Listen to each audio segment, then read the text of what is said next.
வணக்கம். மாற்றத்திற்கான ஊடக பணியின் அடையாளமான மக்கள் மேடையில் உங்களை சந்திப்பதில் மகிழ்ச்சி. இன்றைய விவாத பொருள், லஞ்சம் மற்றும் ஊழலுக்கு முக்கிய காரணம் அதிகாரிகளா அரசியல்வாதிகளா? இதை தடுப்பதற்கு அரசு ஊழியர்கள் மற்றும் பொதுமக்களின் பங்களிப்பு என்ன என்பது குறித்து விவாதிக்கவிருக்கிறோம்.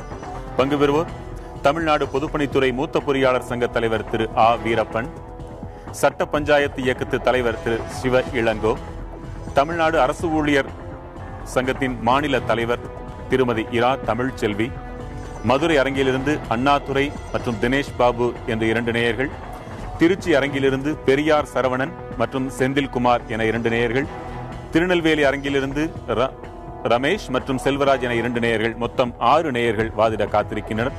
பங்கேற்கும் அனைவருக்கும் வணக்கம். முதலில் திரு சிவ இளங்கோ. பல்வேறு மட்டங்கள் இருக்கு ஊழல்.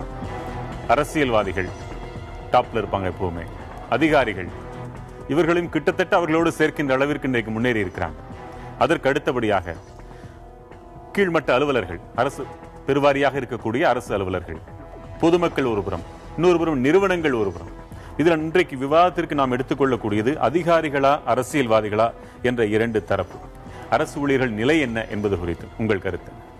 இந்த லஞ்ச ஊழலுக்கு மிக முக்கியமான காரணம் வந்து அரசு அலுவலர்கள் தான், அரசு அதிகாரிகள் தான் மிக முக்கியமான காரணம். என்னன்னா, அரசியல்வாதிகள் வந்து 5 ஆண்டுகள் இருக்க போறார்கள். அவங்க வந்து தேர்தலில் நிற்கிறதுக்கு வந்து என்னென்ன தகுதி எல்லாம் கிடையாது. இப்போ வந்து அவங்க வந்து அமைச்சர்களாகவோ இல்லை வந்து பஞ்சாயத்து தலைவராகவோ இல்லை நகராட்சி தலைவராகவோ மாநகராட்சி மேயராகவோ எம்எல்ஏவாகவோ வரும்போது கற்றுக் கொடுப்பது இவர்கள் தான். நிறைய புதுசா வர்ற மக்கள் பிரதிநிதிகளுக்கு வந்து எப்படி வந்து சந்து பொந்துகள் எல்லாம் அதெல்லாம் ஏமாற்றி நீங்க வந்து அந்த ஊழல் செய்வது, லஞ்சம் வாங்குவது அப்படிங்கிறது தெரிய மாட்டேங்குது. இவங்க வந்து பஞ்சாயத்து தலைவருக்கு வந்து அங்க பிடிஓ ஆபீஸ்ல இருந்து சொல்லி கொடுக்குறாங்க, இந்த இதுல கணக்கு இப்படி எழுதுங்க.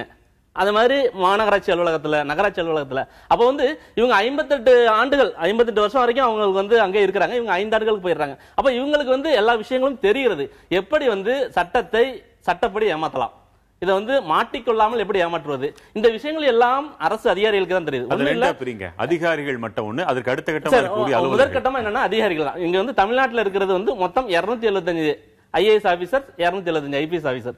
இவங்க இந்த 500 பேர் நினைச்சாக்கா ஒட்டுமொத்தமா ஊழலை வந்து 99% குறைச்சிட முடியும். இவங்களுக்கு தெரியாமல் ₹1 கூட ஊழல் நடக்காது. ஏன்னா அரசியல்வாதிகளுக்கு தெரியாமல் கூட ஊழல் நடக்கலாம், ஆனால் அதிகாரிகளுக்கு தெரியாமல் ₹1 கூட ஊழல் நடக்காது. அப்ப வந்து இவங்களுக்கு வந்து தெரிந்தே தான் அனைத்து ஊழலும் நடக்கிறது. இவங்க வந்து ஒரு கான்ட்ராக்ட் ஒப்பந்த அடிப்படையில் போகும்போது இவங்க என்ன சொல்லுவாங்க, நாங்க வந்து அரசியல்வாதிகள் எல்லாம் கொடுக்க வேண்டியதா இருக்குது அப்படின்னு சொல்லிட்டு இவங்க 30% 40% கமிஷன் கொடுக்குறாங்க. ஆனா அங்க போய் அமைச்சர்களுக்கு சேர்றது 5-10% சேருது, மீதி 20% இவங்களுக்குள்ள பங்கிட்டுக் கொள்கிறார்கள். அப்ப வந்து பெரிய கொள்ளை நடக்கிறது வந்து இவங்களுக்கு கண் முன்னே இவர்கள் வந்து வழிநடத்துறாங்க. இதுல வந்து நல்லா இவங்க வந்து எப்படி நீங்க கண்டுபிடிச்சீங்க? நாங்க வந்து இதுல பொது வாழ்க்கை 10 ஆண்டுகள் இருக்கிறோம், இதே ஃபீல்ட்ல இருந்துட்டு இருக்கிறோம். ஒவ்வொரு அரசு ஊழியர்கள் எந்தெந்த துறையில் எப்படி லஞ்சம் வாங்குகிறார்கள், ஊழல் செய்கிறார்கள் அப்படிங்கறது நாங்க வந்து கிட்டத்தட்ட 8 ஆண்டுகளாக அதுக்கான ஆய்வுகள் செஞ்சு கொண்டிருக்கோம். கொடுத்து செக் பண்ணிருக்கீங்களா?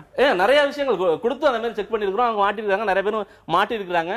அந்த அடிப்படையில் தான் சொல்றோம், எங்க சட்ட பஞ்சாயத்து இயக்கத்தினுடைய உதவி எண்ணுக்கு வந்து தினந்தோறும் நூற்றுக்கணக்கான கால் வருது, இத மாதிரி செய்யறாங்க அப்படின்னு. ஒரு உதாரணத்துக்கு பொதுப்பணித்துறையிலே லஞ்சம் விளையாடுதா? ஆமா, கண்டிப்பா பொதுப்பணித்துறையில தான் அதிகமா இருக்கிறது. ஏன்னா அரசு அலுவலக கட்டடங்கள்லாம் இருக்கு இல்லைங்களா, எந்த துறையா இருந்தாலும் சரி, அது கல்வித்துறையா இருக்கலாம் இல்ல விவசாயத்துறையா இருக்கலாம், எந்த துறை அலுவலகத்தினுடைய கட்டிடங்கள் கட்டுவதா இருந்தாலும் அந்த துறையோட மூத்த அதிகாரிகள் முன்பு கட்டுறது கிடையாது. எல்லாமே என்ன பண்ணுவாங்க, பிடபிள்யூடில கொடுத்துருவாங்க. அப்ப அனைத்து தமிழகத்தில் உள்ள அனைத்து அரசு அலுவலகங்களுடைய கட்டிடங்களை கட்டித்தரும் பொறுப்பு வந்து பிடபிள்யூடி. அப்ப பிடபிள்யூடியில் வந்து எந்த கட்டடம் கட்டினாலும் 30% அவங்களுக்கு வந்து கமிஷன் வாங்கிட்டு தான் அவங்க கட்டடம் 70% கட்டுவாங்க. அப்ப எப்படி எங்க 70% 30% கணக்கு சரிதானா ஐயா? கூடுதலா இருக்கலாம். இப்ப அவர் சொல்வதை நான் ஒரு வழியாக ஒத்துக்கொள்கிறேன். நான் அரசு பொறியாளராக, அரசு அதிகாரியாக கொடுத்து வைத்தவன்.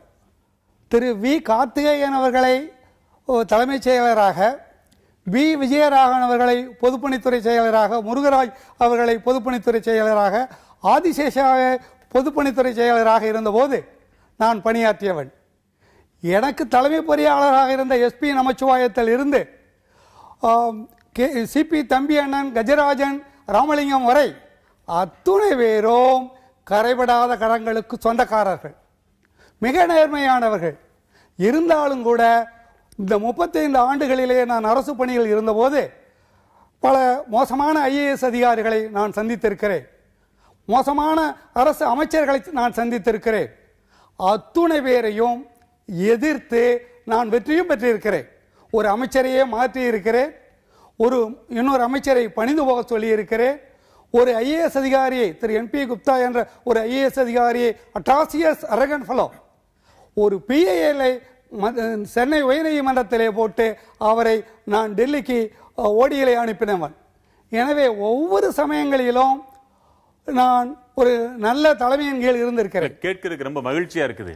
ஒரு விஷயம், அப்படி வாங்குகின்ற அதிகாரி என்றால் துணிந்து மக்கள் மேடைக்கு வரவே மாட்டாங்க. இப்ப நீங்க வந்திருக்கிறீங்கனாலும் உங்களுடைய நேர்மைத்தன்மைக்கு அடையாளமாகவே அது ஆகிப்போகுது. அதில் கேள்வி எதுவும் இல்லை, உங்களுக்கு வாழ்த்து சொல்ல கடமைப்பட்டது. ஆனால் பொதுவாக பொதுப்பணித்துறையில் மற்ற எல்லா துறைகளிலும் இந்த அதிகாரிகள் மனது வைத்தால் அரசியல்வாதிகளை கூட திருத்திவிட முடியும்னு சொல்றாரு. அது சாத்தியமா? பொதுப்பணித்துறை மாத்திரம் கட்டடம் கட்டவில்லை, நெடுஞ்சாலைத்துறை, வீட்டு வசதி வாரியம், ஆதிதிராவிடர், ஸ்லம் கிளியரன்ஸ் என்று இன்னும் 10 துறைகள் இருக்கின்றன. ஆனால் எத்தனைக்கும் தாய்த்துறை இந்த பொதுப்பணித்துறை தான். எனக்கு தெரிந்த பொதுப்பணித்துறையில இன்றைக்கு ஒரு 10 விழுக்காடிலிருந்து 12 விழுக்காடு ஊழலாக தரப்படுகிறது. அதற்கு முக்கிய காரணம் என்ன என்றால் இந்த அரசினுடைய தலைமையே அப்படி இருக்கின்ற ஒரு காரணம். அவர் சொல்வதை போல ஐஏஎஸ் அதிகாரிகளும் ஐபிஎஸ் அதிகாரிகளும் பொறியாளர்களும் ஒழுங்காக இருப்பார்களே ஆனால் கண்டிப்பாக இந்த லஞ்சம் ஊழலை தடுக்க முடியும். என்னுடைய தொடர்ந்து பேசலாம். திருமதி தமிழ்ச்செல்வி, உங்க கருத்து என்ன? இப்ப இருவரும் பேசிய கருத்துக்களை மக்கள் எல்லோருமே கேட்டோம். இப்ப ஏதோ அரசு அதிகாரிகள் அரசியல்வாதிகள்லாம் வேற ஏதோ கிரகத்துல இருந்து வந்த மாதிரி நம்ம பேசிட்டு இருக்கோம். இவங்க எல்லாருமே மக்கள்ல இருந்து போனவங்க தான். லஞ்சம் கொடுத்து நாங்க சோதனை பண்ணி பார்த்தோம்னு சொல்லிட்டு சிவலங்கோ சார் சொன்னாரு. முதல்ல அதுவே ஒரு தவறான விஷயம். ஒரு விஷம் இருக்கு, அது சாப்பிட்டா செத்துருவோன்றது தெரியும் நமக்கு. அது நம்ம அதை எப்படி சரி பண்ணணுமோ அதை செய்யணுமே ஒழிய அதை சோதிக்கிறோம்னு சொல்லிட்டு கொடுக்கறது என்பது இது ஒரு தவறான ஆட்டிட்யூட். கண்டிப்பாக. ஆனா அந்த கத்தியை கையாளும் பொழுது அது நம்மையும் தாக்கும் அப்படின்ற ஒரு இது இருக்கணும். இப்ப இதுல முடிவாக பார்க்க வேண்டியது என்னன்னு சொன்னாக்கா, நல்ல கருத்து. ஒரு சோதிப்பதற்காக கூட லஞ்சம் கொடுக்க கூடாது கருத்துள்ள நீங்க லஞ்சம் கொடுப்பதோ ஊழியர்கள் எவ்வளவு எதிர்க்கிறாங்க இந்த மனோபாவத்தோட? இது கண்டிப்பாக இருக்கு. இன்னைக்கு ஒரு அரசு ஊழியர் சங்கத்தினுடைய மாநில தலைவர், பல லட்சக்கணக்கான உறுப்பினர்கள் எங்க சங்கத்துல இருக்காங்கன்னா இதை இன்றைக்கு மக்களுக்கு விளக்க வேண்டிய அவசியம் இருக்குன்னு தான் நான் இங்க வந்திருக்கேன். பல பணிகள் இருந்தாலும் வர முடியாத சூழல் இருந்தாலும் நான் ரொம்ப இதுக்கு வரணும்னு விரும்பி வந்திருக்கேன். ஏன்னா மக்களுக்கு விளக்கம் சொல்ல வேண்டிய இடத்துல நாங்க இருக்கோம். எந்த அளவிற்கு இதுல அரசு ஊழியர்களும் அரசு அதிகாரிகளும் சம்பந்தப்பட்டிருக்காங்கன்றதை நம்ம சொல்ல வேண்டியதாக இருக்கு. நீங்க பாத்தீங்கன்னா அரசு என்பது கொள்கைகளை உருவாக்குது.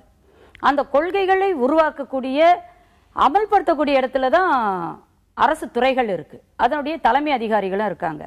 சிவலங்க கேட்டார், எல்லா 275 ஐஏஎஸ் 275 ஐபிஎஸ் என்று இன்றைக்கு ஒரு சகாயம் பட்டுக்கிட்டு இருக்கிற பாடு உதாரணமாக நம்ம பார்க்கிறோம். ஊழியர் சங்கம் என்ன பண்ணீங்க? இது வரைக்கும் ஒரு சம்பள உயர்வுக்கு நீங்க போராடுறீங்க, வேற எதுக்கெல்லாம் போராடுறீங்களா? இத மாதிரி ஒரு பாதுகாப்பு வேணும், இத மாதிரி என்னுடைய சங்கத்தில் இருக்கிறவங்க லஞ்சம் வாங்க மாட்டாங்க, லஞ்சம் வாங்கினால் என்னுடைய சங்கத்திலிருந்து நீக்கப்படுவீர்கள், எங்க ஏதாவது அறிக்கை விட்டுறீங்களா தலைவர்? சொல்லுவீங்களா? நீங்க பெரியார் திடல்ல நாங்க ஒரு மிகப்பெரிய பிரம்மாண்டமான மாநாடு நடத்தி அன்றைய முதல்வராக இருந்த மரியாதைக்குரிய கலைஞர் அழைச்சிருந்தோம்.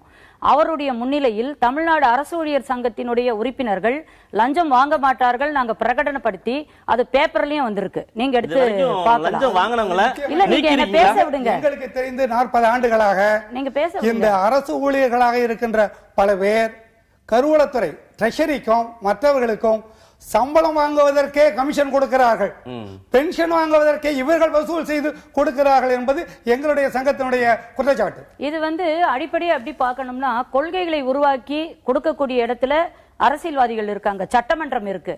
அப்படி உருவாக்கக்கூடிய கொள்கைகள் மக்களுக்கு நலன் உள்ளதா என்பதை பார்க்க வேண்டியது அங்கதான்.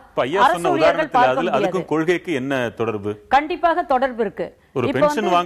பெருமையாக சொன்னார் பி விஜயராகவன், பல பேர் சொன்னார். இவர் சொல்லக்கூடிய காலகட்டம் இவருடைய வயதை வச்சு பார்க்கும் பொழுது புதிய பொருளாதார கொள்கைகளுடைய தாக்கம் என்பது அரசு துறைகளுக்குள்ள வரல. இன்றைக்கு தனியார் மையம் என்று வரும்பொழுது பிடபிள்யூடி இப்ப கட்டணம் கட்டுதான் கேளுங்களேன் ஐயாவை, யாரும் கட்டுறது இல்ல, எல்லாம் கான்ட்ராக்டுக்கு போகுது. அப்ப எல்லா காலகட்டங்களிலுமே ஒப்பந்தக்காரர்கள் தான் கட்டினார்களே தவிர பொதுப்பணித்துறை பொறியாளர்கள் அல்லது வீடு வசதித்துறை பொறியாளர்கள் இன்றைக்கும் பொறுப்பு. ஒப்பந்தக்காரர்கள் சாதாரண மக்கள்ல இருந்து போறது கிடையாது. போகும் பொழுதே அரசியல்வாதிகளை முழுமையாக குறை சொல்ல முடியாது. ஒரு காமராஜர் இருந்தாரு, கக்கன் இருந்தாரு, அவர்கள் எல்லோரும் அரசியல்வாதிகள் தான். நீங்க காந்தியடிகள் போய் பல்வேறு விஷயங்களை செய்யும் பொழுது, பலருடைய கழிவுகளை அகற்றும் பொழுது அன்னைக்கு போட்டி இல்லை, நான் வரேன் செய்யறேன்ட்டு. இன்றைக்கு அரசியல் தொழிலாக மாறி போன காரணத்தினால் அதிலிருந்து ஒரு மூலதனத்தை போட்டு அந்த மூலதனத்திலிருந்து நான் ப்ராஃபிட் எடுக்கணும்னு வரும்பொழுது அரசு துறைகளுக்குள்ளே லஞ்சமும் ஊழலும் சர்வசாதாரணமாக உள்ள வருது. இது அரசு அதிகாரிகள் எது அளவுக்கு எதிர்க்க முடியும்? நீங்களே சொல்லுங்க. ஒரு நியாயமான அரசு அதிகாரி, அவர் ஒரு சொல்லக்கூடிய இடத்திலே இருக்கிறார், சட்டங்களை உருவாக்கக்கூடிய இடத்திலே இல்லை, இருங்க அமலாக்கக்கூடிய இடத்திலே இருக்கார். ஆனால் அவருக்கு ஒரு குடும்ப வாழ்க்கை என்று இருக்கின்றது. அவர் ரொம்ப அங்க நேர்மை நியாயம் என்று பேசிக் கொண்டிருந்தால் அவருடைய உயிர் கூட பறிபோகும் என்கின்ற ஒரு சூழல் இருக்கும் பொழுது சில இடங்களில் மனசாட்சியை அவர் ஒதுக்கிவிட்டு அடங்கி போக நேரிடுகிறது. ஆனால் இந்த லஞ்சம் ஊழல் தலைவிரித்தாடுவதற்கு யார் தெரியுமா காரணம்? அறியாமை வாய்ந்த மக்களும் பேராசை மிக்க ஒரு பகுதி மக்களும் தான் காரணம். சரி, அந்த மக்கள் என்ன சொல்றாங்கன்னு கேட்கலாம். அரசு அதிகாரிகள் தான் முக்கிய காரணம். திருச்சி பெரியார் சரவணன், உங்க வாதத்தை வைக்கலாம். அம்மா என்ன சொல்ல வராங்கன்னா, உயிருக்கு பயந்தாவது இவங்க லஞ்சம் வாங்கி தான் ஆகணும்னு சொல்ல வராங்களா? அப்படி சொல்ல வரல. உயிருக்கு பயந்து லஞ்சம் வாங்குறாங்களா அரசு அதிகாரிகள் இல்லையா? இந்த சமூக நடைமுறை என்பது லஞ்சம் வாங்கணும்ன்றத உருவாக்கி இருக்காங்களா இல்லையா? நான் ஒரு கேள்வி கேட்கிறேன். யாரும் உருவாக்கவில்லை, நீங்க எல்லாம் இளைஞர்கள் பதில் சொல்லுங்க. டிஎன்பிஎஸ்சி எக்ஸாம்ல கேள்வித்தாள் அவுட் ஆகுதா? சொல்ல வரது அதுதான். ஒரு கேள்வி வாங்குறது ஒரு நியதியா மாறிடுச்சு. இல்ல இல்ல இல்ல இல்ல இல்ல, அம்மா சொல்ற பிரகாரம் பார்க்கும்போது லஞ்சம் வாங்குவது ஒரு நியதி, அந்த பகுதி ஒரு வேலையோட பகுதியா அவங்க கருதுறாங்க, அதை நியாயப்படுத்துறாங்க, அதுதானே? கண்டிப்பா இல்ல. யாரும் வந்து ஒரு அதிகாரியா, நான் கேக்குறேன், ஒரு பணிக்கு அரசு தேர்வாணையம் எடுத்துக்கலாம், கேள்வித்தாள்கள் அவுட் ஆகுதுங்க, இளைஞர்கள் போய் அந்த கேள்வித்தாளை வாங்கி உள்ள அதிகாரிகளா வராங்க, செலவழித்து பணிக்கு வரக்கூடிய ஒரு சாதாரண நலத்திட்ட உதவிக்கு கூட ஒரு சான்றிதழ் பெறுவதற்கு கூட ஒரு தாலுகா அலுவலகத்துல வட்டார வளர்ச்சி அலுவலகத்துல இவங்க நினைச்சா வாங்காம இருக்கலாம். ஒரு எளிய மனிதன் கொடுக்கறான், வேலை ஆகணும், வேண்டாங்க நீயே வச்சுக்கோங்க, வேலை தானே ஆகணும். கண்டிப்பா அது நடக்குது, அது இல்லைன்னு சொல்ல முடியாது. பல பேர் இன்றைக்கு நான் வந்து பெருமையாக நீங்க சொல்றது தவறுங்க சார். நெருக்கப்படுகிறார்கள், அவருக்கு வேறு வழி இல்லை, எனவே அவர்கள் ஒத்து போக வேண்டி இருக்கிறது, உயிருக்கு குடும்பத்திற்கு ஆபத்து ஏற்படுகிறது. எனவே இப்படி ஒரு சொல்லி சொல்லியே இந்த அரசு ஊழியர்கள் அரசியல்வாதிகளை முழுமையாக கெடுத்திருக்கிறார்கள், கெடுத்து வருகிறார்கள் என்பதுதான் எங்களுடைய கொள்கை. 1982 வேலைக்கு வந்தேன், இருங்க, 1982 வேலைக்கு வந்தேன். 1988 ஒரு மிகப்பெரிய போராட்டம் நடந்த பொழுது நான் வந்து 10A1 சர்வீஸ் தான். ஆனா ஒரு தனி பெண்ணாக கீழே இறங்கி போராடி இன்று வரை ஒரு வணிக வரித்துறையில நான் பணிபுரிந்தாலும் ஒரு டீ கூட யார்கிட்டயும் வாங்கி சாப்பிடாம என்னால இருக்க முடியுது, கண்டிப்பாக இருக்க முடியல. அது மாதிரி நிறைய பேர் இருக்காங்க, நீங்க இல்லன்னு சொல்லக்கூடாது. நான் என்ன தெரியுமா சொல்றேன், அது மைனாரிட்டியா இவர்களை போன்றுதான் பெரும்பாலான அரசு ஊழியர்கள் இருக்கிறாங்க, வெகு சிலர் தான் லஞ்சம் வாங்குறாங்கன்னு சொல்றாங்களே, ஏத்துக்கிறீங்களா? அததான் ஒத்துக்கறாங்க, அவங்களே ஒத்துக்கறாங்கல, அத நாங்க லஞ்சம் வாங்குறோம் அப்படின்றத அவங்களே ஒத்துக்கறாங்க. அது பெரும்பகுதி இல்ல, மிக சிறிய பகுதின்னு சொல்றாங்க. நான் ஒத்துக்கல, முதல்ல நான் ஒத்துக்கல. உங்களுடைய கோபம் என்பது சமூகத்தின் மீது திரும்ப வேண்டும்.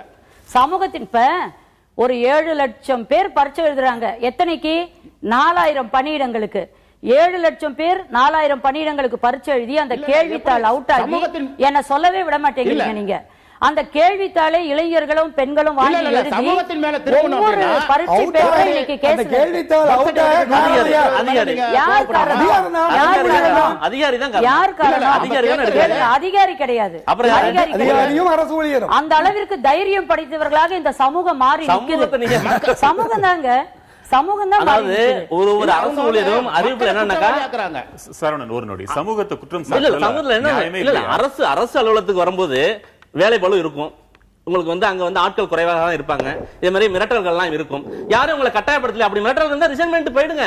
இளைஞர்கள், லட்சக்கணக்கான இளைஞர்கள் நேர்மையாக வேலை செய்வதற்கு தயாராக இருக்கிறார்கள் என்று தமிழகத்தில். ஏன் உங்களை ஏன் கட்டாயப்படுத்தி, நீங்க தான் இங்க வேலை பார்க்கணும், யாரும் கட்டாயப்படுத்தல உங்களை, இதுதான் கட்டாயம், இவ்வளவுதான் வேலை பளு இருக்கும், லஞ்சம் வாங்கக்கூடாது, நேர்மையாக இருக்கணும், மிரட்டல்கள் வரும். இதை சமாளிக்க முடியும் என்றால் வேலைக்கு வாருங்கள், இல்லன்னா ரிசைன் பண்ணிட்டு போங்க. யாரும் உங்களை கட்டாயப்படுத்தல. இல்ல நீங்க மேல் மட்டத்துல சொல்லுங்களேன். எல்லாரையும் தான் சொல்றேன். யாரும் மட்டத்துல ஈடுபட்டு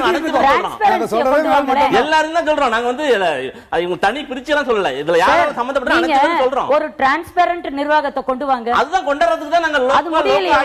கொண்டாடணும். நீங்க போய் லஞ்சம் கொடுத்தீங்க. சேவை பெறும் உரிமை சட்டத்துக்கு நாங்க போராடுறோம். இங்க வந்து பேசுற தகுதியே உங்களுக்கு இல்ல. கொடுங்க லஞ்சம் கொடுக்கிறீங்க. புடிச்சு கொடுக்கிறதுக்கு இல்ல, நீங்க நோக்கத்தை மாற்ற கூடாது. லஞ்சம் கொடுத்தது அவர் வேலையாகணும்ன்றதுக்காக சார், இது வந்து ஒரு சமூக பிரச்சனை. இல்ல, நீங்க லஞ்சமும் ஊழலும் சமூக பிரச்சனை. ஒத்துக்கிறீங்களா? இதை நேர்மையாக எடுத்துக்கொள்ள வேண்டும்.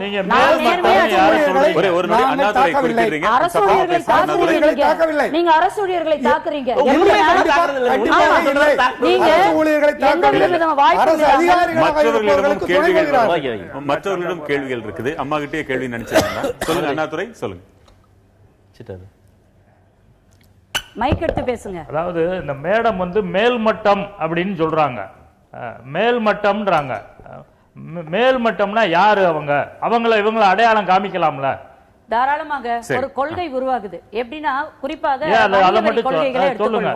நீங்க வந்து ஒரு விற்பனை வரி என்பது இருக்கு. விற்பனை வரி என்பது மக்கள் செலுத்தக்கூடியது. அதை வாங்கி கொடுப்பதற்கு ஒரு ஏஜென்சி தேவையே இல்லை. வணிகர்கள் நேரடியாக மக்களிடம் வரி வசூலிக்கக்கூடிய திட்டங்கள் பல நாடுகள்ல சிறப்பாக செயல்படுகிறது. ஆனால் அதில் ஒரு ஊழல் இருக்க வேண்டும் என்ற நோக்கத்துடனே அதில் இன்டர்மீடியட் ஏஜென்சி இருக்கு. மக்களும் இது ரொம்ப வசதியாக இருக்கு. என்னன்னா நாங்க ஒரு பாத்திரம் சொல்றீங்க, அரசியல்வாதிகளை கண்டிப்பாக ஒரு கொள்கை உருவாக்கப்படும் பொழுதே அந்த கொள்கை தவறாக உருவாக்கப்படுவதை மக்கள் எதிர்க்க வேண்டும். ஆனால் அதை அமல்படுத்தக்கூடியவர்களாக அரசு ஊழியர்கள் ஒன்றும் செய்ய முடியாது. ஏன்னா ஒரு ஃப்ரேம்குள்ளதான் அரசு ஊழியர்கள். அரசு கொள்கையினாலோ அரசு திட்டங்களினால் மாத்திரம் இந்த ஊழல் லஞ்சம் வருவதில்லை. அதை யார் கையாளுகிறார்கள்? எல்லா காலங்களிலும் அரசு திட்டங்கள் இது மாதிரி வேலைகள் வந்து கொண்டுதான் இருக்கின்றன. ஆனால் ஊழல் அன்றைக்கு என்னவாக இருந்தது, இன்றைக்கு என்னவாக இருக்கிறது என்பதை நம்ம கண்கூடாக பார்க்கிறோம். மக்களுடைய பேராசை என்று சொல்லும் போது மக்கள் என்று அரசு ஊழியர்கள், இன்னும் விரிவாக அரசு அதிகாரிகள். தில்குமார், உங்க வாதத்தை வைக்கலாம்.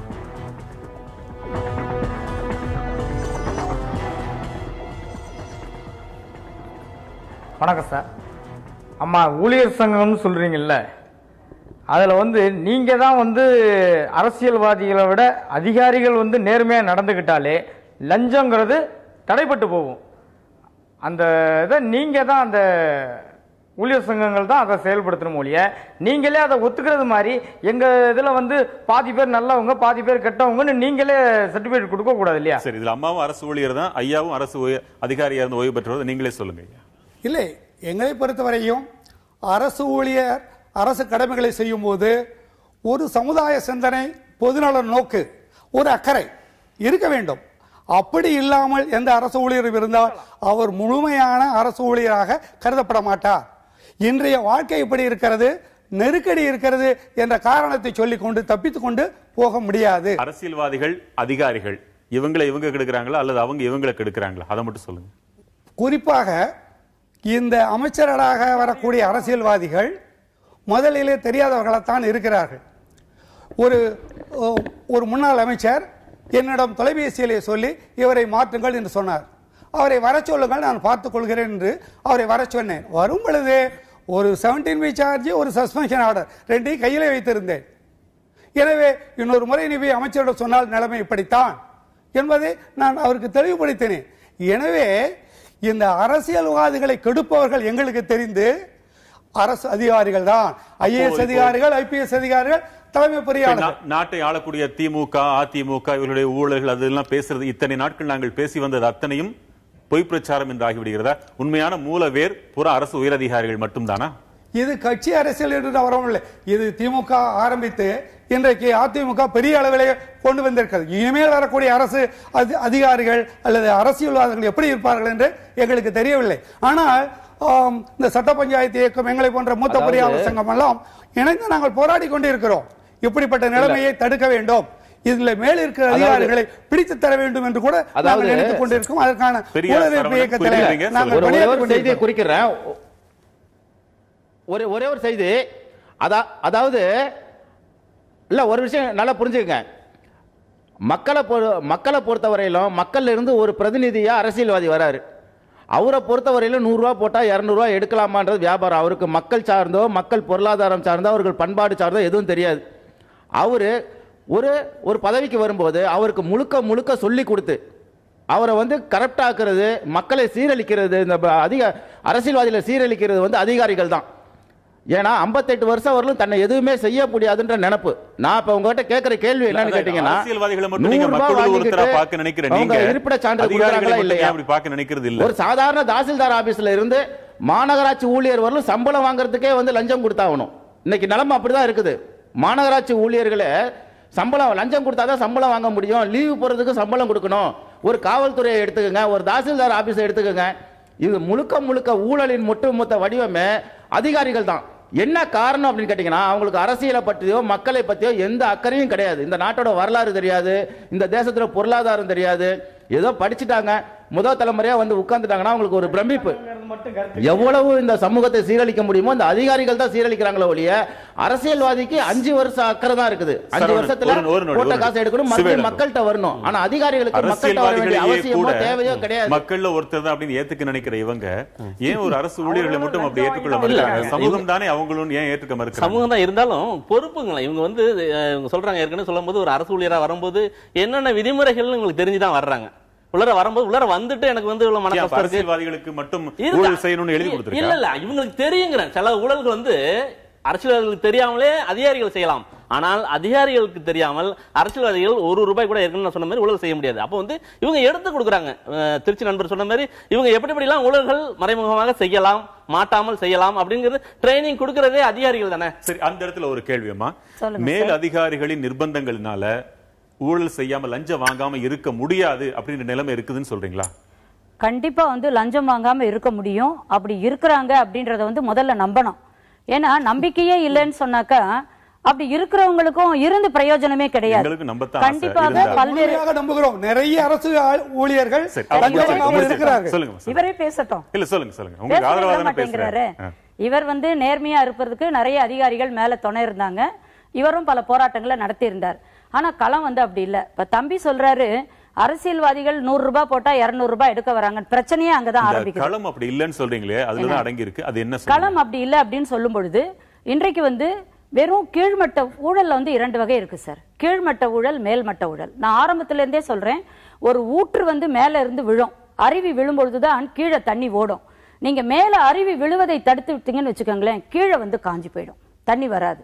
அப்ப இந்த மேல்மட்ட ஊழல் அப்படின்னு நான் மீன் பண்றது என்னன்னு சொன்னாக்கா, ஒரு நாடு, நம்முடைய நாட்டில் புதிய பொருளாதார கொள்கைகளுக்கு முன்பும் ஊழல் இருக்கு, பின்பும் ஊழல் இருக்கு. ஆனா அரசினுடைய கொள்கைகள், பாலிசி மேட்டர், நீதிமன்றம் தலையிட முடியாது. யாரும் வேலை செய்யற யாருமே போய் ஒரு அமைச்சரையோ பிரதம அமைச்சரையோ முதலமைச்சரையோ பார்த்து நீங்க இப்படி கொண்டு வருவதால், இதை கான்ட்ராக்டுக்கு விடுவதால் அங்க கமிஷன் வரும், நாங்க வந்து ஒரு அதிகாரியாக இருக்கின்றேன் அப்படின்னு சொல்லும் பொழுது, அப்படியா சரி நான் இந்த அதிகாரியை மாத்திட்டு நமக்கு ஒத்து போறவன போடு. இந்த ஒத்து போறவனன்றதே எங்க தெரியுமா வருது? ரெக்ரூட்மெண்ட்லயே வருது. அதை தான் நான் கேள்வி கேட்கிறேன். இது வந்து படிக்கட்டு மாதிரி எல்லா இடத்திலையுமே இருக்கும் பொழுது அரசு ஊழியர்கள் கண்டிப்பாக ஊழலுக்கும் லஞ்சத்திற்கும் அவர்கள் அடிபணிய கூடாதுன்றதை நான் அடிக்கோடிட்டு சொல்றேன். ஏன்னா பேசுற எல்லோருமே ஏதோ லஞ்சம் ஊழலை ஆதரிப்பது போல சொல்றாங்க. அந்த எண்ணம் எப்படி வருது? இப்ப திருடர்கள் ஒரு சமூகத்துல மிக குறைந்த எண்ணிக்கையில் இருப்பாங்க, பெரும்பகுதி நல்ல எண்ணத்தோட இருக்கவங்க இருப்பாங்க. பெரும்பகுதியான அரசு ஊழியர்கள் அவர்களும் வாங்கலாம்னு நினைக்கிற அந்த எண்ணம் இருக்கே, எப்படி வருது? அந்த எண்ணம் எப்படி வருதுன்னா, இது ஒரு உண்மையிலேயே நல்ல கேள்வி. நானே இதை துவக்கணும்னு நினைச்சேன். லஞ்சம் ஊழல் கொடுஞ்செயல் புரியவர்கள் சமூகம் தண்டிக்காத போது, நீதிமன்றம் தண்டிக்காத போது அது சரி என்று நினைக்கப்படுது. மேல்மட்ட ஊழலே தண்டிக்கப்படல. இவங்கெல்லாம் ஏதாவது ஒரு உதாரணம் சொல்லட்டும். மாட்டிக்கொண்ட அரசியல்வாதிகளோ உயர் அதிகாரிகளில் சிலரோ எங்கேயாவது தண்டிக்கப்பட்டிருக்காங்களா? தண்டிக்கப்பட்டிருந்தாலும்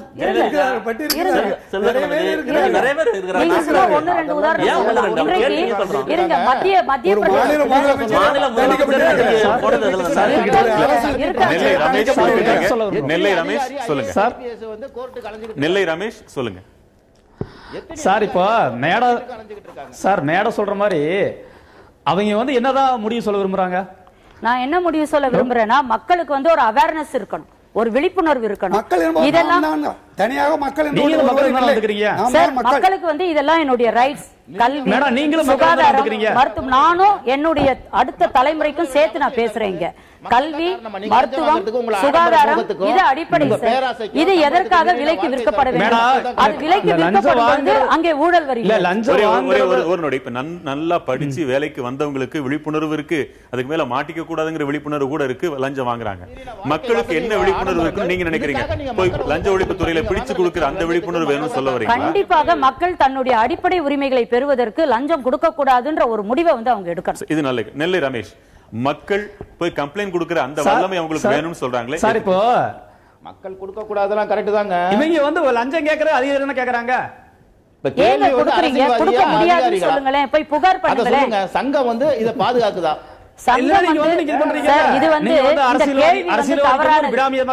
இந்த கேள்வி வந்து தவறானது.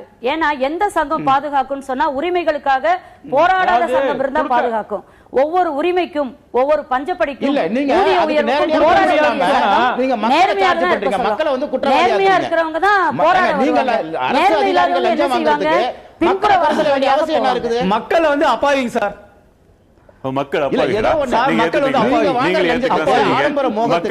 வசதி வாய்ப்புகளை பெருக்கிறதுக்காக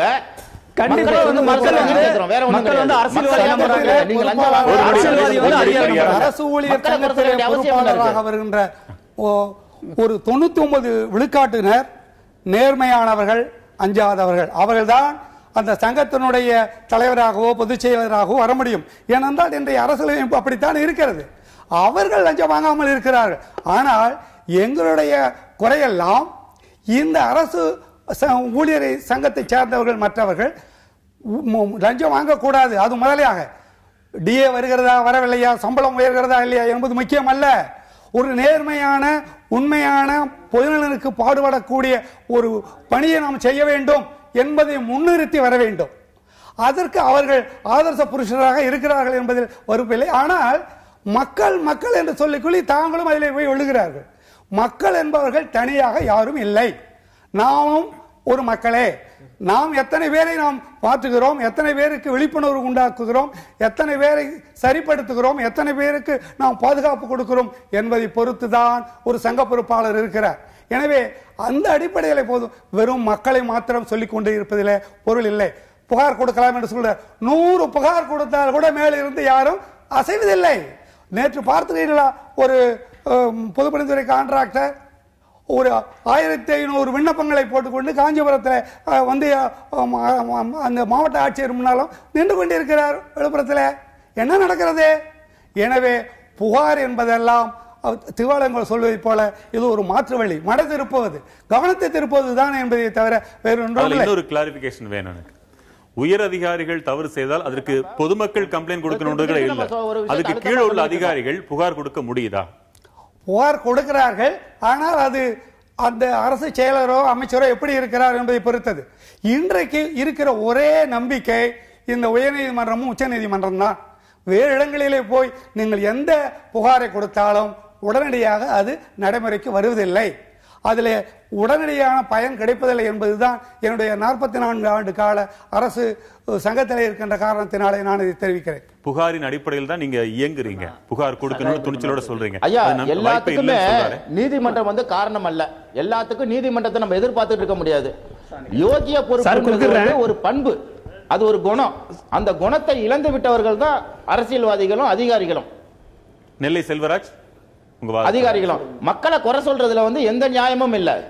அரசியல்வாதிகளும் அம்மா வந்து சொல்றாங்க, இல்ல சார் ஒரு நிமிஷம், அம்மா வந்து சொல்றாங்க அரசியல்வாதிகள் வந்து தப்பு செய்யல, பொதுமக்கள் தப்பு செய்யறாங்க அப்படின்னு சொல்றாங்க. ஆனா பொதுமக்கள் வந்து சார் ஒரு நிமிஷம் சார், லஞ்சம் வாங்குவது, பிறரை வந்து குறை சொல்றது ஒரு நல்ல பண்பை. செல்வராஜ், நீங்க சொல்லுங்க, நெல்லை செல்வராஜ் சார். Okay sir. இப்ப அம்மா வந்து சொல்றாங்க அரசியல்வாதிகள் வந்து தப்பு செய்யல, பொதுமக்கள் தான் இந்த லஞ்சத்தை கொடுக்குறாங்க அப்படின்றாங்க. ஆனா இந்த பொதுமக்கள் லஞ்சம் கொடுக்கலன்னா அந்த இடத்துல வேலை நடக்கிறதுல ஃபர்ஸ்ட். ரெண்டாவது விஷயம், அதே பொதுமக்கள் போய் கொண்டு போய் ஒரு புகாரா கொடுக்குறாங்க அப்படின்னா அந்த பொதுமக்கள் வந்து அந்த இடத்துல வாழ முடியறதில்ல. அவங்களுக்கு வந்து பல பிரச்சனை கொடுக்குறாங்க. அவங்க வாழ்வாதாரத்துக்கு உண்டான எல்லா தடையும் உண்டாக்குறாங்களே ஒழிய அந்த பிரச்சனையை ரெக்டிஃபை பண்ணி அந்த புகாரை எடுத்து அவங்க சரி பண்ணி கொடுக்கறது இல்ல.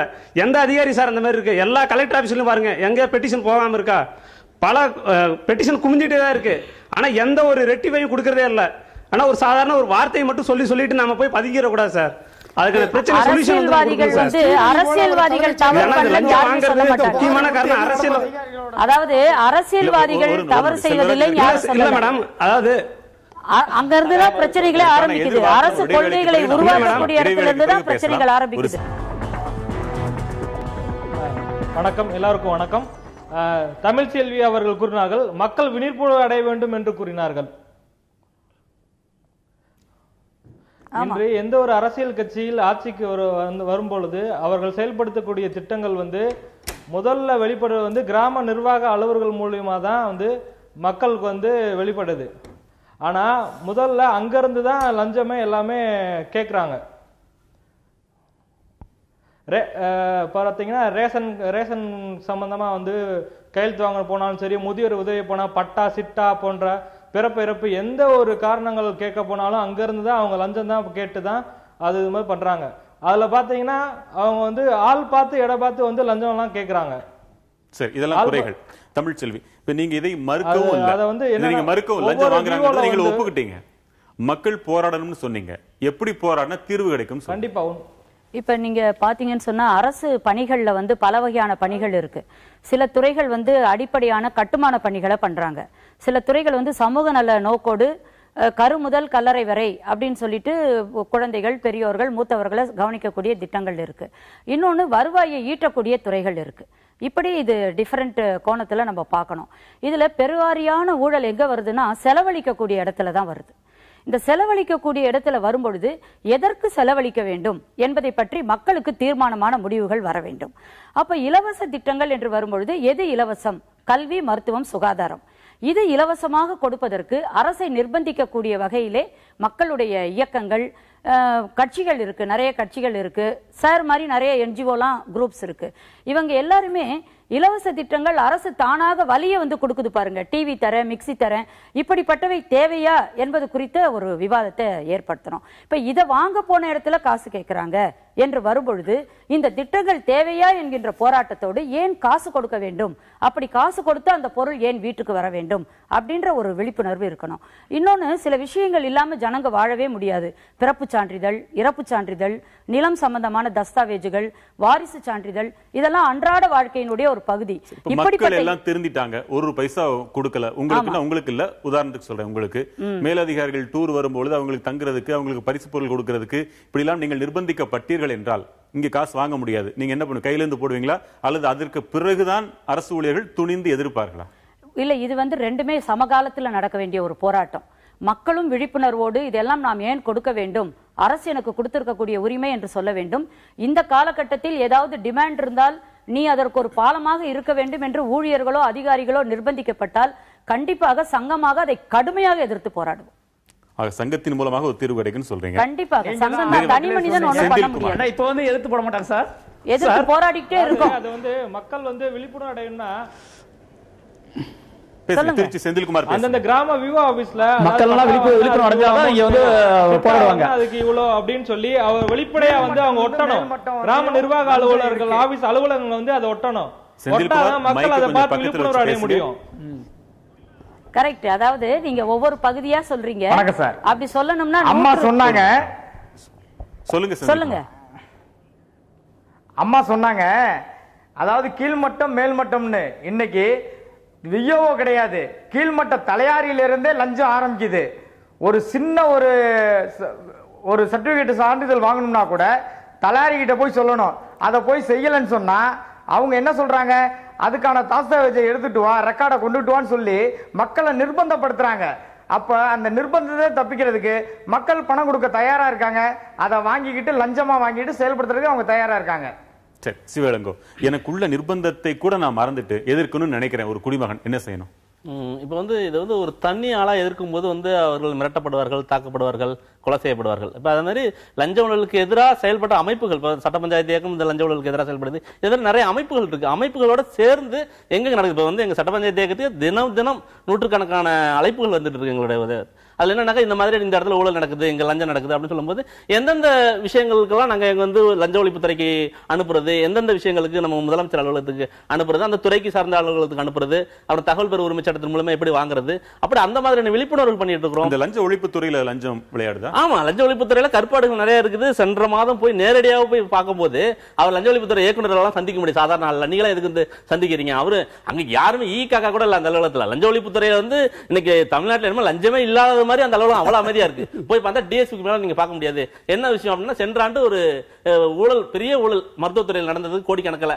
அந்த ஊழலை விசாரிக்க சொல்லி ஒரு கடிதம் அனுப்பினாக்கா அவங்க என்ன பண்றாங்க, அந்த போஸ்ட்மேன் வேலை பாக்குறாங்க. எந்த டிபார்ட்மெண்ட்ல ஊழல் நடக்குதுன்னு சொன்னோம் அந்த இதுக்கு அனுப்புறதுக்கு பதிலா அந்த ஒரிஜினல் காப்பி என்கிட்ட அனுப்பிச்சிட்டாங்க. என்னங்க உங்களோட லட்சணம் போஸ்ட்மேன் வேலை தான் நீங்க பாக்குறீங்க, அதை கூட ஒழுங்கா பாக்குறதுக்கு இல்லையே. இப்படியே கேட்டேன் டிஎஸ்பி கேட்கும்போது, இல்ல நாங்க தப்பு ஒத்துக்கிறோம், திரும்ப கொடுங்க அப்படின்னு சொல்லி வாங்கினாங்க. திரும்ப சென்றாண்டு இப்போ போன மாதம் கேட்கறேன், என்ன எடுத்தீங்க, நடவடிக்கை எடுத்தீங்க அப்படின்னாக்கா நாங்க திரும்பவும் அனுப்பிச்சிட்டோம்.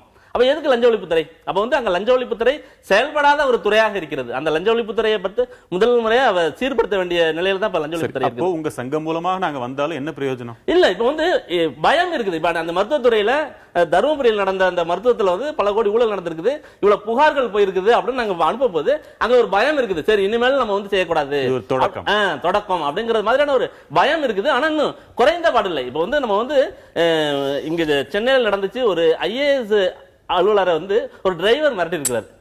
இவரு போய் வந்து ஒரு இல்லீகலா சட்டத்துல புறம்பா ஒரு கையெழுத்து போட சொல்றாரு, முடியாது அப்படிங்கிறாரு. நீ எங்கெல்லாம் கையெழுத்து போட்டேன்னு எனக்கு தெரியும், நீ கலாய்வு செய்யும் போதெல்லாம் போடு அப்படின்னு சொல்லும்போது வேற வழி இல்லாம போட்டாரு. இப்ப இவங்க சங்கம் சொல்றாங்க இல்லைங்களா, இன்னைக்கு வந்து நாங்க வந்து ஊழல் எல்லாம் செய்யல, அதிகாரிகள் எல்லாம் நாங்க செய்யல அப்படின்னு சொல்றாங்களா, உண்மையில நீங்க எல்லாம் நேர்மையா தான் இருக்கிறீங்க. அப்பயே அந்த லோக் ஆயுக்தான்னு ஒரு சட்டம் இருக்குது. அது வந்து எந்தெந்த அரசு அதிகாரிகள் எல்லாம் தப்பு செய்யறாங்களோ அது தண்டிக்கிறதுக்காக கொண்டாடப்பட்ட, அது இன்னும் தமிழ்நாட்டில் இன்னும் கொண்டாடல. அதுக்காக சட்ட பஞ்சாயத்து தொடர்ச்சியா போராட்டி இருக்கோம். உங்க சங்கத்தில் அரசு ஊழியர்கள் எல்லா சங்கத்தையும் சேர்த்து ஏதாவது ஒரு சங்கம் அறிக்கை விட்டுருக்கா, தமிழ்நாட்டில் நாங்க எல்லாம் யோகிஸ்தர்கள், அந்த லோக் ஆயுக்தா சட்டத்தை கொண்டாங்க அப்படின்னு சொல்லிட்டு மத்திய அரசுக்கோ மாநில அரசுக்கோ ஏதாவது ஒரு அறிக்கை விட்டுருக்காங்களா? சரிதானே. எங்களுடைய தொடர்ந்த 3 மாநாடுகளிலும் லோக்பாலும் லோக் ஆயுக்தாவும் கொண்டு வர வேண்டும் என்று தீர்மானம் போட்டது முடிஞ்சது. தீர்மானம் போட்டு இல்ல, நீங்க படிக்கலன்னா நாங்க என்ன படிக்கிறது? அதாவது நீங்க ஒரு புக்கையே படிக்கிறீங்க, எங்க ஊழல் இருக்கு, இவரு எங்க ஊழல் இருக்குல்லாம் படிச்சிருக்காரு ஒழிய எங்க அதற்கு எதிரான போராட்டம் உள்ளேயே நடந்துகிட்டு இருக்குன்னு இவர் படிக்கல. அரசு ஊழியர் பத்திரிகை படிச்சாலே உங்களுக்கு போதும். இல்ல, அதாவது போட்டுருக்காங்க, அவ்வளவுதான். அதை போட்டுருக்காங்க, அதை நடைமுறைப்படுத்துறதுக்கு எங்களுடைய கண்ணோட்டத்தில் இங்கே பேசிக் கொண்டிருக்கிற அத்தனை பேரும் அல்லது மற்றவர்களும் மக்கள் மக்கள் என்று தங்களை வேறுபடுத்தி காட்டுகிறார்கள். மக்கள் என்பவர்கள் தனியாள் அல்ல, நானும் ஒரு மக்களே.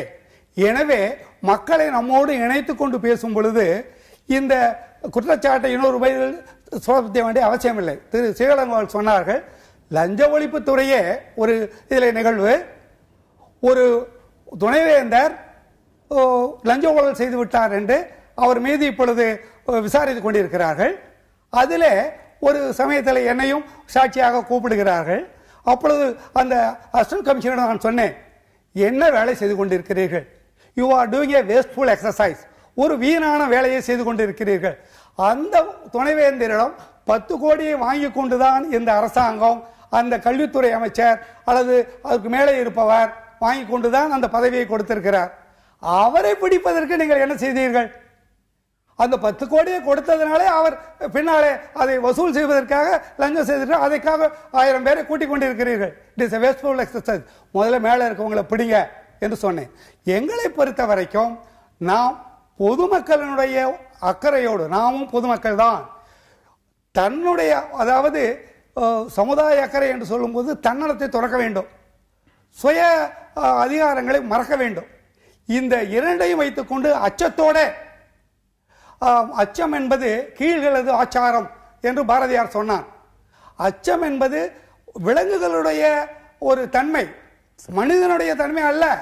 ஆனால் இன்றைக்கு அரசு ஊழியராக இருக்கிற அத்தனை பேரும் என்ன காரணத்தால் ஐபிஎஸ் காரர் ஐஏஎஸ் காரர் கூட அப்படி ஆகிவிட்டார்கள். நீங்க அச்சப்படக்கூடாது சொல்றீங்க, ஊழல் செஞ்சதை தவிர்க்க முடியாது. நியாயம் தான், வாஸ்தவம் தான். டிராக்டரை மேலே ஏற்றி கொண்டுட்டு போயிடுறாங்களே, குடும்ப நிர்கதியா நிற்குமே, அந்த எண்ணம் தானே அரசு ஊழியருக்கு இருக்கும். ஏற்றுக்கொள்கிறோம், குடிமக்களும் தங்களுக்கான வேலை ஆகாவிட்டாலும் பரவாயில்லைன்னு துணிந்து எதிர்த்து நிற்கணும். அங்க வேலை நடக்காதங்க, அது ஒரு தியாகம் தான். அரசு ஊழியர்களும் எந்த ஊருக்கு போறதுக்கும் பெட்டியோட தயாரா இருக்கணும்னு சொன்னீங்க, அதுவும் ஒரு தியாகம் தான். இப்படி தியாகம் செய்துதான் பெற வேண்டும் என்றால் மீண்டும் இது ஒரு 2ஆம் சுதந்திர போர் போல் ஆகிறது. அந்த கனவுலகத்தை நோக்கி நாம் பயணிக்கத்தான் வேண்டும். இறுதியில் சில நொடிகள் நீங்க கட்டாயமே வேணும்னு கேட்டீங்க, சொல்லுங்க. அதாவது இது ஒரு உடைமை சமுதாயம். தக்கார் தகவிலர் என்பது அவரவர் எச்சத்தார் காணப்படும் சொல்லி வள்ளுவர் சொன்னார். அதனுடைய அர்த்தத்தை தவறா புரிந்து கொண்டு தனக்கு பின்னால் இவ்வளவு சொத்து சேர்த்து வச்சுட்டு போகணும் அப்படின்ற ஆசை இருப்பதால் காதர்ந்த ஊசியும் வாரா கடைவழிக்கான் பட்டினத்தார் பாடினார். தன்னோடு எதுவுமே வராது, தான் வாழ்ந்த காலத்தில் தான் செய்து கொள்ள நல்ல காரியங்கள் தான் இருக்கும் அப்படின்றதை எல்லா தரப்பினரும் உணரணும். அப்ப இந்த உடைமை சமுதாயம் என்பது மாற வேண்டும். நிலம் என்பதும் அனைத்து விதமான வளங்களும் மக்களுக்கு சமமாக பகிர்ந்து கொடுக்கக்கூடிய ஒரு காலத்தை நோக்கி அரசு ஊழியர்களும் பொதுமக்களில் ஒரு பகுதி, பொதுமக்கள் தான் அரசு ஊழியர்களாக, அதிகாரிகளாக, அரசியல்வாதிகளாக வருகிறார்கள் என்ற அடிப்படையிலே நியாயமும் தர்மமும் இருக்கணும். உழைப்பதற்கு தயாராக இருக்கணும், உழைத்து சம்பாதிப்பதற்கு தயாராக இருக்க வேண்டும். அந்த ஊதியம் வாழ்க்கைக்கு போதாத போது போராடுவதற்கு தயாராக இருக்க வேண்டும். இப்படி ஒரு நேர்மையான வாழ்க்கைக்கு தமிழகத்து மக்கள், உலக மக்கள் தயாராக இருந்தால் கண்டிப்பாக லஞ்சம் ஊழல் மட்டுமல்ல, அதை சொல்லக்கூடியவர்களுடைய நாக்கையே கூட நாம் இருக்கலாம். அந்த நம்பிக்கை எனக்கு இருக்கின்றது. இந்த காலம் விரைவில் வர்றதுக்கு நாங்க ரொம்ப மகிழ்ச்சி அடைகிறோம். அதான் நாங்க எதிர்பார்த்துட்டு இருக்கோம். தமிழக மக்கள் இந்த மாதிரி நடக்கணும்னு தான் எதிர்பார்த்துட்டு இருக்கிறோம். இன்னும் நிறைய முன்னோர் நீங்க இதை மாதிரி சொல்றாங்க, நாங்களாம் நேர்மையா இருக்கிறோம் அப்படின்னு உண்மையில வாழ்த்துக்கள். பெரும்பான்மையானவர்கள் சொல்றோம், அது குறைந்த பகுதியினர் இருக்கிறாங்க, நேர்மையான அலுவலர்கள் குறைந்த பகுதி இருக்காங்க. அவங்களுக்கு நம்ம வாழ்த்துக்கள். அவங்களுக்கு பாதுகாப்புக்காக நாங்க இருக்கிறோம். சட்ட பஞ்சாயத்து இயக்கம் இதை மாதிரி நேர்மையா செயல்படுறதுக்கு நாங்க பாதுகாப்பு இருக்கோம். சென்ற முறை பாத்தீங்கன்னா சென்ற ஆட்சியில உமாசங்கர் IAS பழிவாங்கினாங்க.